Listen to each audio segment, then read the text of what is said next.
Véritable success story de la radio Espace Guinée, les grandes gueules, détentrices des meilleurs scores radio en Guinée, de la meilleure émission talk show, a donné le créneau horaire du départ au bureau et du retour à la maison, récoltant depuis des années consécutives le titre d'émission la plus écoutée en Guinée, toutes catégories confondues. Un grand total de plus de 5 millions d'auditeurs ont été fidèles au talk show Les GG, diffusé jour après jour sur toutes les stations du réseau Adafo Média de 9h à 10h30, un exploit qui restera longtemps dans les annales de la bande FM en Guinée. Merci de nous rejoindre dans la deuxième partie de cette émission. Vous le voyez à l'écran, tout blanc, tout de blanc vêtu. Mais M. Papakoli Nkrumah, ministre de l'hydraulique, ministre de l'assainissement et de l'hydraulique, vous nous regardez à la télévision, à Zéré Corée. Merci de nous choisir. Dans un instant, donc, on va donc le questionner sur la nouvelle politique d'assainissement du gouvernement dont il a désormais la charge. M. Papakoli Nkrumah qui est avec nous dans ce studio. Dans un instant aussi, le ministre Mami Diaby, ministre Moustapha Mami Diaby, ministre des télécommunications et des TIC, de l'économie numérique plutôt, qui va intervenir pour nous en dire plus sur la semaine nationale de l'entrepreneuriat dans le numérique, le plus grand événement digital de la Guinée. C'est du 11 au 14 juin prochain au nouveau siège de la RPT, organisé donc par le ministère des Télécoms et de l'économie numérique en synergie avec l'APIP. Ce rendez-vous est destiné à booster l'écosystème numérique guinéen. C'est un rendez-vous qui va se tenir cette année sous le thème Notre révolution numérique. Donc c'est la 4e édition de cette semaine nationale du numérique. On en vient donc à notre invité. Bonjour à vous, monsieur le ministre Papakoli Nkrumah. Oui, bonjour les Le plaisir de vous recevoir ici. Un plaisir aussi pour moi et bonjour à tous vos nombreux auditeurs. Bon retour chez nous. Merci. Bien, première question. Jacques. Première question, nous avons écouté le Premier ministre la dernière fois qu'on a injecté des milliards de francs guinéens dans l'assainissement, ça n'a donné aucun résultat. Et donc vous arrivez comme la solution, c'est comme ça il a voulu vous présenter au fait devant la presse. Dites-nous aujourd'hui, en quelques semaines, vous avez pu observer quelle situation vous avez trouvée sur le terrain et quelle solution adaptée pour finir avec les ordures dans notre capitale. Merci. Sur le terrain, nous nous sommes rendus compte que la situation est catastrophique, mais pas insurmontable. Nous avons trouvé qu'à la date d'aujourd'hui, qu'il y a plus de 43 tas d'immondices qui jonchent Conakry et dans toutes les communes. Nous avons fait une petite évaluation, comme ça à main levée, c'est d'environ 300 000 mètres cubes de déchets que vous avez aujourd'hui à Conakry. Cela est dû à quoi? Cela est dû au dysfonctionnement de la chaîne de processus de traitement des déchets solides. Vous savez, vous avez la chaîne de précollecte qui, dans la politique et la stratégie actuelle, est laissée aux PME. Ce sont les PME qui assurent la précollecte et envoient les déchets au point de regroupement des ordures. À partir de ce point de regroupement, il y a donc le transfert et la décharge qui est laissé à l'Agence nationale de l'assainissement et de la salubrité publique, l'ANSP. Quant au balayage des artères publiques et des lieux publics, cela est du ressort des communes. Mais à quoi nous avons assisté?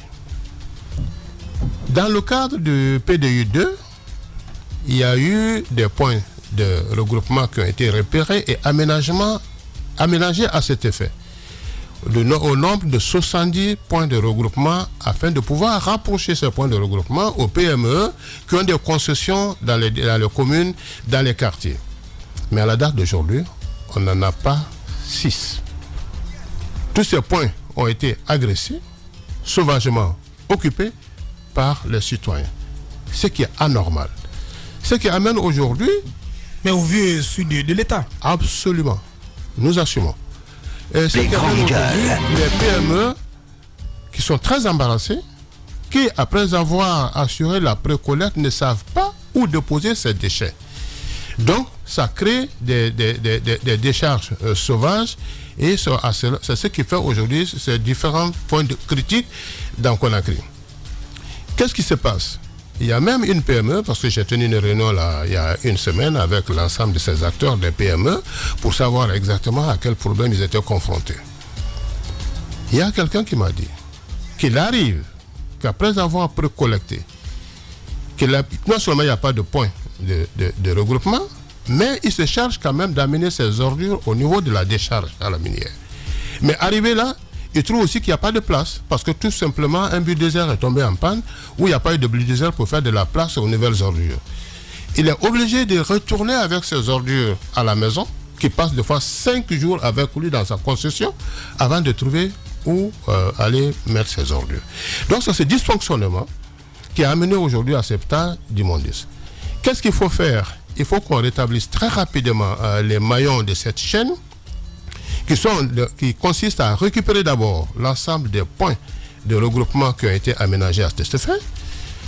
Deuxièmement, mettre à ces points de regroupement des conteneurs pour ne pas que les ordures soient à même le sol.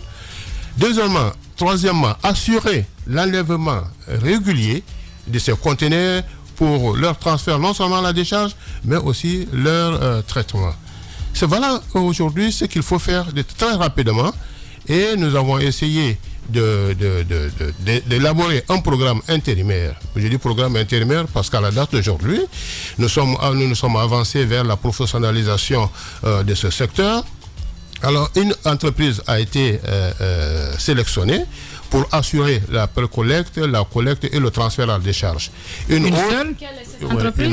On avait lu que deux opérateurs avaient été... Non, une entreprise. Les grandes gueules. C'était dans le communiqué du gouvernement. J'arrive. Ali Barak, c'est lui qui assure la précollecte, la collecte... Ali Barak qui est au port. Oui, le transfert à la décharge.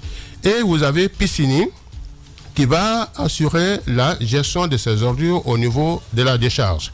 Donc, c'est deux entreprises qui ont été sélectionnées sur la base d'un appel d'offres qui a été lancé, et ils ont soumissionné et ont été sélectionnés. Un appel d'offres ouvert, transparent.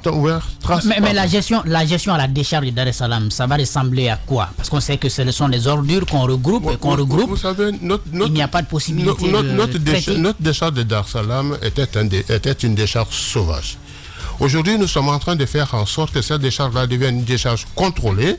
Voilà pourquoi une entreprise a été sélectionnée qui va nous soumettre un plan d'aménagement de la décharge qui sera on va s'accorder donc sur ce plan. Oui. Et en ce moment, on assistera désormais à un véritable centre d'enfouissement technique. Même si ça donc, Dar es Salaam va devenir un centre d'enfouissement technique. Un centre d'enfouissement technique, peut-être miniature, que nous sommes en train, vers cela nous sommes en train d'aller. Donc son déguerpissement était devenu nécessaire. Absolument, parce qu'il n'y avait pas de place. Maintenant, ça a laissé de la place et ça va ressembler au moins à un petit centre d'enfouissement technique. Parce qu'il y a des normes pour le traitement des déchets. À la date d'aujourd'hui, ces normes-là ne sont pas respectées.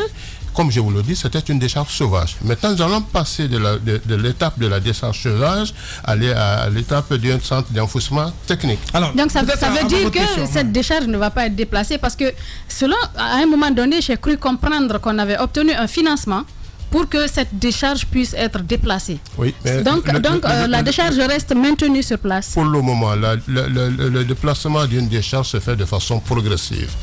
Il y a déjà un terrain qui a été identifié, ça s'appelle Barto de ça, c'est dans Koya, d'une superficie de près de 100 hectares qui va être aménagé en centre d'enfouissement technique moderne. Et le financement sera assuré par l'Union européenne. Il y a 2 jours que j'ai reçu l'ambassadeur de l'Union européenne. Il y a leur grand directeur qui arrive ici dans le cadre d'un forum et notre rencontre est prévue. Donc nous avançons vers cela. Mais pendant encore 4 ans, nous allons utiliser cette décharge et les études ont été faites. On peut encore l'utiliser pour 4 ans. Et si on avait la maîtrise réelle d'un véritable centre d'enfouissement technique. Ouais. Et c'est ce qui est fait. On va s'étendre sur la professionnalisation vers laquelle on tend, bien entendu. Mais revenons sur cette campagne d'assainissement. Vous venez d'arriver donc à la tête de ce nouveau département.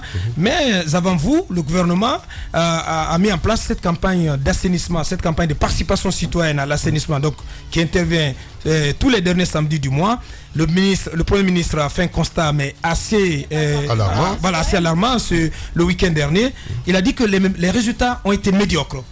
Absolument. Qu'est-ce qui n'a pas marché? Absolument, les résultats ont été médiocres. On avait l'habitude de monter Ça veut dire que c'est un échec. On avait l'habitude de monter. Et qu'il faut s'arrêter. Attendez, j'arrive. On avait l'habitude de montrer au Premier ministre ce qu'on fait. C'est pas ça la réalité. C'est pas ça la réalité du terrain. Cette fois-ci, nous avons voulu inverser les choses. Aller monter au Premier ministre ce qui reste à faire pour qu'ils prennent vraiment la mesure de la chose avec toute connaissance de cause. Et je crois que cela a été fait et je pense que l'objectif a été atteint. Nous avons fait le tour d'état d'immondice avec le Premier ministre. Ça, c'est un fait. Mais le second fait, le plus alarmant, c'est que tous les canaux, tous les caniveaux de drainage des eaux pluviales sont bouchés. Et quand je dis bouchés, c'est avec le grand B, c'est vraiment bouché. Il n'y a pas... Mais des efforts du ministère des Travaux publics. Mais absolument. Les efforts de curage des caniveaux. C'est en plus de ces efforts du ministre des Travaux publics qui est à remercier ici. Ils ont curé. Mais la plupart des ordures n'ont pas été enlevées. Ils ont curé, mais les produits du curage n'ont pas été évacués. Ça, c'est un autre problème à part. Mais ce qu'il faut surtout saluer, c'est que ces caniveaux-là sont aujourd'hui en train d'être couverts par des dalles pour éviter désormais que les gens jettent des ordures dans ces caniveaux. Oui. Ces caniveaux, comme je vous le dis, en l'absence des points de regroupement, sont devenus des dépotoirs. Donc c'est ce qui fait aujourd'hui que tout est bouché. Sinon, il y a plusieurs canaux pour pouvoir drainer les eaux pluviales.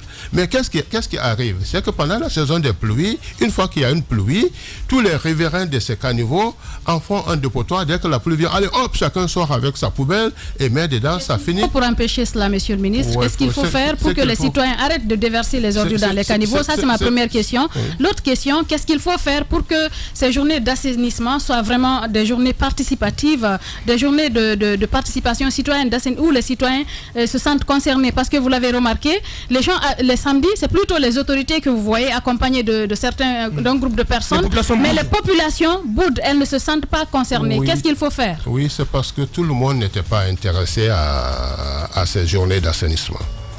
Aujourd'hui, nous avons essayé, après qu'on s'est entretenu avec ces acteurs des PME, on s'est rendu compte qu'ils ont un rôle important à jouer. Et la participation citoyenne est aussi importante. C'est pourquoi nous avons dit au Premier ministre que nous sommes en train d'évaluer les travaux qu'il y a à faire pour le curage de ces caniveaux. Mais aussi, il faut qu'on assure la police. Cela ne peut être possible que si on associe les jeunes et les femmes. À la date d'aujourd'hui, ces travaux, au lieu de prendre des machines, nous sommes en train de penser à un travail en IMO qui va nous permettre de prendre les jeunes dans les quartiers qui eux-mêmes vont participer à l'assainissement de leur environnement. Et je pense qu'à partir de ce moment, ils peuvent assurer la bonne police pour éviter que désormais que des ordures soient mises dans ces caniveaux. Donc ça, c'est un premier aspect. Le second aspect, c'est les élus locaux. Donc les chefs de quartier, les maires, il faut qu'ils participent à ces journées d'assainissement. Ça aussi, les dispositions sont prises. Oui, justement, un acteur qui intervient sur ces questions, Bailo Destin, qui est très impliqué sur les questions d'assainissement, qui vous posait justement la question, quel sera le rôle des collectivités qui sont censées être les principaux acteurs de la gestion durable des déchets? Oui, mais je crois qu'il Quelle interaction avec les communes? Je crois qu'il a appris. C'est déjà ça d'ailleurs la stratégie. Oui. C'est parce que tout simplement ces PME, les PME et les collectivités locales ne respectent pas le contenu du contrat qui est fait. Les PME ont un contrat avec les communes. Ce sont les communes qui signent un contrat avec les PME et qui donnent en concession des quartiers, des secteurs à ces PME. Donc c'est bien des collectivités locales, mais c'est parce que chacun fait mal son travail. Alors ces collectivités locales, une fois que le contrat est fait, personne ne regarde, personne ne suit le contrat et personne ne s'inquiète de la bonne exécution des termes du contrat. Et je crois que tout cela va être revu. Nous avons commencé, on a déjà eu une rencontre avec les PME, on connaît leurs problèmes. Ils nous ont adressé un mémo dans lequel ils ont recueilli l'ensemble de leurs problèmes que nous exposons maintenant. Nous allons également inviter les maires pour les rendre responsables devant la bonne exécution des travaux de ces PME. Mais cela va d'abord commencer par le déguerpissement de l'ensemble dans tous les lieux de points de regroupement. Il faut qu'on libère tous ces points de regroupement, que nous reprenons les travaux d'aménagement afin de poser des bacs, donc des conteneurs. Quel autre point de regroupement on besoin de dégager? J'ai dit tous les points. Quel autre? À la date d'aujourd'hui, il y en avait 70 qui sont répertoriés, géolocalisés, mais aujourd'hui il n'y en a pas 6. Alors on n'a pas la... Vous pouvez nous en citer? Non, par le concours des PME. Je prends par exemple Matoto que je connais bien. Quand vous quittez Matoto, le rond-point de Sangoya, du carrefour de Sangoya, en allant vers en Co5, juste à gauche, à 100 mètres, il y a un point de regroupement là qui va devenir un garage. Alors ce qui fait que souvent quand il y a la pluie, un garage. C'est un garage. Quand il y a aujourd'hui de la pluie, vous retrouvez toutes les ordures, tous les déchets qui sont déversés dans ces caniveaux et qui se retrouvent au niveau du carrefour, des fois même qui barrent le chemin. Il n'y a pas longtemps qu'il y a eu une inondation au niveau de Sangoya, deuxième, troisième porte. C'est dû tout simplement au fait que les canaux sont bouchés. Les canaux sont bouchés et sont même enterrés, enfouis, parce qu'on ne peut même pas se rendre compte qu'il y a des canaux d'évacuation des eaux pluviales à ce niveau. Bien. Monsieur Papa Kolikrouma, ministre de l'assainissement et de l'hydraulique, notre invité, Mohamed Ali. C'est difficile d'entendre, hein, monsieur le ministre. C'est dur de vous écouter parce que parfois on a même l'impression que ça frôle un manque de respect pour la population. Les gouvernements qui se sont succédés depuis des années nous ont toujours dit que nous arriverons à bout de ce problème. Chacun présente une solution. Et vous présentez une solution assez simple. Est-ce que ça veut dire qu'il y a un manque de sérieux avant? Non, il n'y a pas manque de sérieux. Qu'est-ce qui s'est passé? Et moi, ma première inquiétude était quand je suis arrivé, que j'ai vu que le projet était en cours de mise en œuvre. La première question que j'ai posée, c'était de savoir comment on va faire pour pérenniser les acquis de ce projet que nous sommes en train aujourd'hui d'élaborer. Je n'ai pas eu de réponse. Et tous les problèmes auxquels nous avons assisté, est que quand on élabore les projets, personne ne s'inquiète de la pérennisation de ces projets. Par exemple, prenons aujourd'hui l'assainissement. L'assainissement a connu un gros financement de la Banque mondiale dans les années 94-95 avec le PDI 2 et qui a suivi par le PDI 3. Mais à la date d'aujourd'hui, on a pu assister à la création de la SPDT. Tous les camions sont aujourd'hui en arrêt parce qu'il n'y a pas d'argent pour entretenir ces camions. Aujourd'hui, comme je vous le disais, les points de regroupement sont agressés. Il n'y a personne pour s'occuper de ces points de regroupement qui ont été aménagés à grands coûts. On ne peut pas y mettre des conteneurs parce qu'il n'y en a pas. Tous les conteneurs sont déchirés. Alors qu'un conteneur coûte entre 80 et 85 millions. Vous imaginez? Voilà le problème. Donc, c'est pas un manque c'est pas un manque de respect au mais la question d'Ali est importante. Parce que vous venez, elle est importante. Le gouvernement était en train de dérouler une politique déjà, même si elle ne fonctionnait pas. Mais le Premier ministre a quand même fait un constat assez cinglant. Il a dit que les résultats sont médiocres. Ça veut dire que ça ne marchait pas. Alors qu'il y avait tout un comité interministériel qui travaillait sur cette question. Dites-nous clairement que ça a été un échec, monsieur le ministre. Non, je ne dis pas non. Le comité interministériel a fait du travail. Mais attendez, je n'a pas fait du bon travail. Je suis désolé. Il a fait du bon travail. Vous savez. Non, monsieur le ministre. J'arrive. Non, un bon travail qui donne pas de bons résultats. Est-ce que vous pouvez m'écouter? Avec un résultat un peu m'écouter. Mais non, la sanction vient du J'arrive. Le programme, ce qui se passait, c'était des solutions ponctuelles. La question des déchets ne se règle pas avec des questions ponctuelles. C'est une question permanente, la production. La production est journalière. Donc on a mal réfléchi. La production étant journalière, si vous voulez. La production étant journalière, il faut qu'on amène des solutions journalières. Effectivement. Et qu'est-ce que c'est? Pas des solutions mensuelles. Non, pas de solutions mensuelles. Ça veut dire que vous devez abandonner cette campagne. Même si on n'abandonne pas. Non, mais attendez, mais oui. Qu'est-ce que vous allez faire alors? Vous allez revoir. Elle est quand même pédagogique. Ça permet aux citoyens de se rendre compte que la question d'assainissement est importante et que le gouvernement prend à bras le corps. Moi, je pense que c'est important. Mais Mme Yoro l'a dit. Monsieur le ministre, si vous permettez, ce programme n'a pas l'adhésion des populations. Mais ça fatigue plutôt les populations. Si je prends le samedi dernier, on était à la veille de la fête, on a bloqué la ville le matin, les citoyens étaient dans une situation vraiment compliquée, de sorte qu'à partir de 11h, inconfortable, il faudrait qu'il y ait de la sensibilisation, faire de sorte que les populations puissent participer. Qu'est-ce que vous allez faire pour revoir cette politique? Quel est l'avantage? Et que par la suite, on ne voit pas des déchets un peu partout. Je ne sais pas. Et qu'est-ce qui se passe? Qu'on instaure cette journée ou pas, elle est quand même importante. À partir du fait qu'à la date d'aujourd'hui, il y avait un manque criard de conteneurs qu'on ne pouvait pas placer, les gens ont l'habitude de sortir les ordures et de les mettre sur la route. Imaginez-vous qu'on mette 2, 3, 4, 5, jusqu'à 10 camions sur les artères avec des machines qui sont en train de charger les bennes. Je sais qu'en ce moment, les populations souffriront encore plus dans les véhicules que si ces citoyens restaient à la maison et s'occupaient de l'assainissement de leur environnement. Je trouve que c'est plus pédagogique. Mais on ne peut pas se mettre aujourd'hui à dire non, c'est parce qu'il y aura des camions, c'est parce qu'on va mettre sortir des bennes tasseuses, c'est parce qu'on aura des chargeuses qui vont se mettre sur la route, à travers les routes. Même nous, qui étions dans le cortège du Premier ministre pour aller à la décharge, pour voir un peu cet état de démolissement, on a eu des difficultés quand on est arrivé à un point où le camion était en train d'être chargé, parce que tout simplement les citoyens avaient mis les ordures dehors. Aujourd'hui, voilà une situation même qui pénalise les PME, qui se sont plaints, parce que les citoyens attendent désormais que cette journée arrive pour mettre toutes leurs ordures dehors, alors qu'ils ont un contrat avec ces PME qui est rémunéré et qui permet aux PME de vivre. Voilà. Donc, qu'est-ce que les samedis d'assainissement va changer ou pas? Les samedis d'assainissement vont changer ou pas? Non, les samedis d'assainissement ne vont pas changer, mais on va améliorer la méthode. C'est tout. En quoi faisant? Quand on va ouvrir les points de regroupement, quand on va recevoir nos 200 conteneurs, nos bacs à ordures, qu'on va les installer dans le point de regroupement au nombre de 70 à Conakry, et que les PME assurent la précollecte journellement et déposent à ces points de regroupement qui vont être enlevés au fur et à mesure par des camions lève-conteneurs, je pense que ça va être plus allégé. Ce qu'on va faire, on va nous entendre avec les chefs de quartier. Nous allons mettre des équipements brouettes, pelles, brosses, râteaux, pour que les citoyens participent à l'assainissement de leur propre environnement.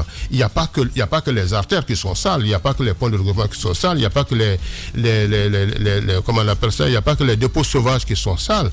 Vous passez dans tout Conakry, même devant les coupes, c'est pas tout le monde qui a le temps de balayer devant sa cour, c'est pas tout le monde qui désherbe les alentours des différentes cours, mais ça, c'est une participation citoyenne. Il faut amener les citoyens à le faire. Vous allez interdire le dépôt des ordures, par exemple, sur le terre-plein, à partir des artères. À partir du moment où on indiquera aux gens que les ordures ne doivent pas être mises dehors sur les parterres, il y a 20 000 poubelles individuelles qui vont être posées dans tous les coins des concessions à Conakry, à Matoto et à Ratoma. D'ici quand? Les 20 000 conteneurs, c'est dans 3 mois. Bien. Dans 3 mois, l'appel d'offres est... Dans 3 mois, nous serons là pour vous le rappeler. Regardez déjà à Conakry. Ouais. Si vous partez à Conakry, à Kaloum, partout où vous passez aujourd'hui, vous passez dans tous les coins, vous avez des poubelles de 1 mètre cube qui sont posées partout. Bien. Et vous remarquez que la salubrité refait surface à Kaloum. Bien. 20 000 poubelles. 20 000 poubelles installées à Conakry d'ici à 3 mois. Entre Matoto et Ratoma. Et 220 000 conteneurs pour les points de regroupement. Bien.